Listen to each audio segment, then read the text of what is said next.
My name is Hoang, and I will be reading an excerpt from my short story titled One Call Away. It was cool in the porch, not that I could feel it.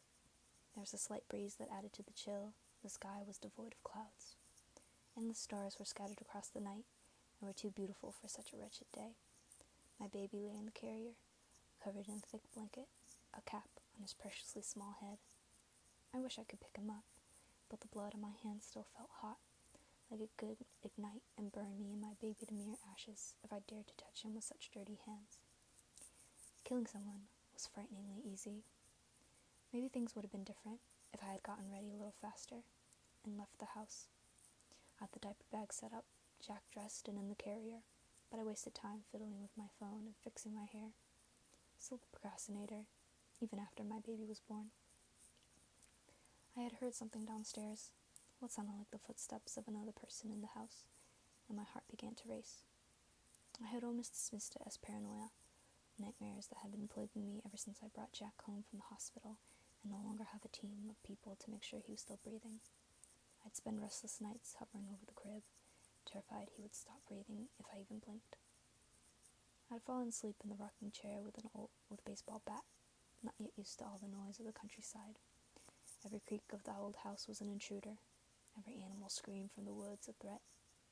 But the bat had been moved to my room once I had relaxed enough to sleep in it, leaving the two of us defenseless as someone made their way up the creaky staircase, the wood groaning with each step. I hid Jack in the closet, tucked in the corner of the small room, and pleaded with every god that could exist to protect him. I wasn't a large or strong woman, but I needed to be enough. I would make myself enough to stand against the intruder for my baby.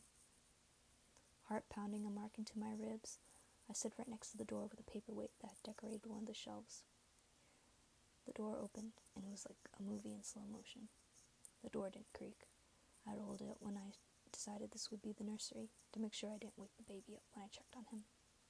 But the sound of the handle moving, of the hinges on the frame, felt overwhelmingly loud. A man steps into the room, and before he could turn to lock eyes with me, I smashed the paperweight into his head. I hit him. I hit him over and over and over again, until the crack of the metal against his skull quieted. I hit him until it was soft, like tenderizing meat with a mallet.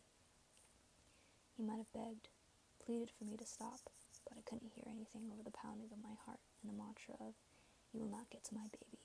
You will not get to my baby. You will not get to my baby."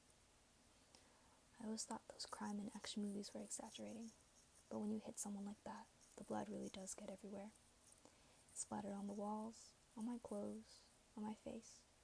The blood on the paperweight spread to cover my hands in it. When I stopped, when the fear and adrenaline died down enough for me to hear Jack wailing in the closet, I looked down, and I had to turn to vomit. The man was thin, a straggler maybe, before I mutilated him. He didn't even have a weapon. I killed him, beat him until his skull caved in, and he didn't even have a weapon. I can't look at him without losing my stomach again, and I needed to get to my baby. Step-siding the body felt almost disrespectful. If I had killed him, I should look at what I had done. My hands trembling, I opened up the closet to comfort Jack, shushing and rocking the carrier with a clean finger to make sure I didn't drip any blood on him.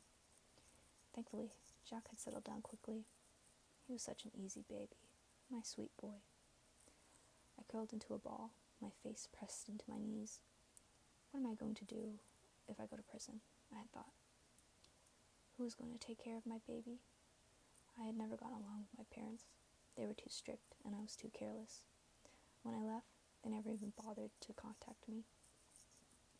No one else in our family tried to either. No one except my sister, that is. We stopped getting along when she got old enough to feel the need to direct me onto the right path. The month before I packed up, there wasn't a second where we weren't fighting.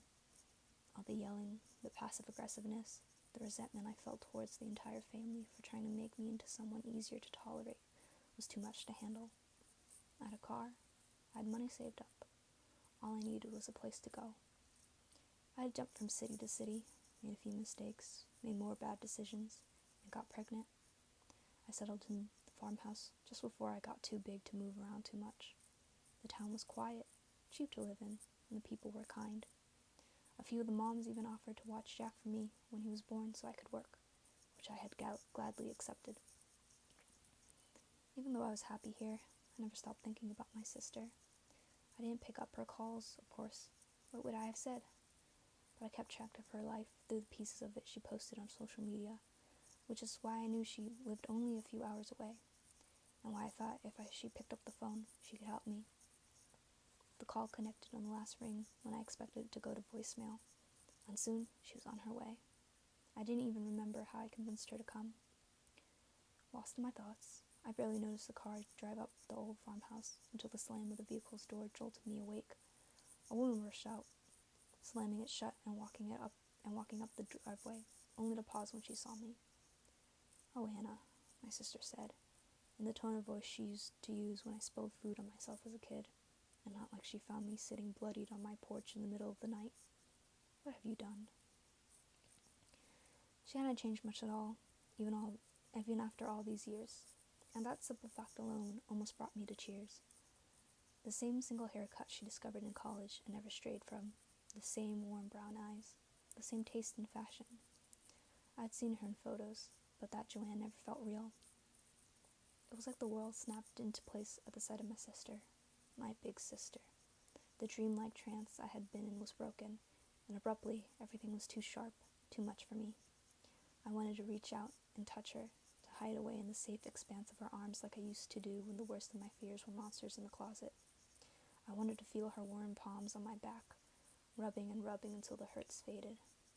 But the blood on my hands was still too hot, and I couldn't let it burn her too.